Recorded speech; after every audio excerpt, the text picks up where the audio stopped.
Telesom Company. anigoo magacaygu yahay Muuse Cabdi Maxamuud waxaan ku guuleystay kaalinta saddexaad ee barnaamijka Kadis ay soo gelisay shirkadda Telesom anigoo kala socday soo TV-ga Home Cable TV waxaan aad ugu mahadnaqayaa Telesom Company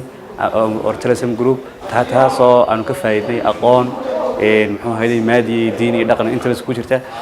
iyo soo kale barnaamijka Home Cable TV iyo TV-ga Home Cable TV kaasoo sanadoo takliin aan kala socono barnaamijka Telesom Company. بسم الله الرحمن الرحيم magacaygu waa Ismaaciil Maxamed Xasan oo kamid ah guuleystayaashii ku guuleystay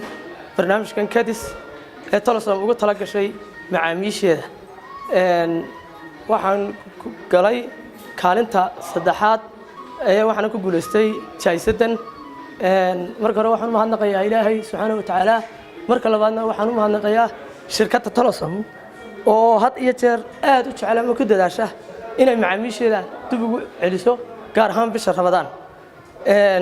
waliba barnaamijyada ay soo bandhigto waa barnaamijyo aad u qiimo badan oo laga faa'iidayo diini iyo maadi iyo dhaqankeena suubanaa intaba waxaan kaloo mahad u celinayaa Home Cable TV oo isaguna aad noogu suurto geliyay inaan barnaamijkan kala soconno halkan waxaan doonayaa channel-kan inaan maanta uga faa'iideeyo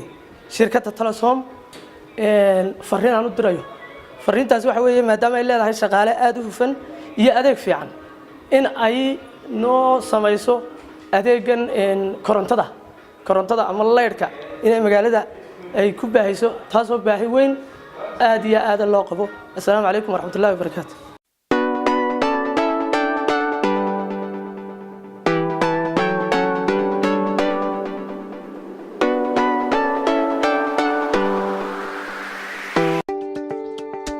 Telesom Company.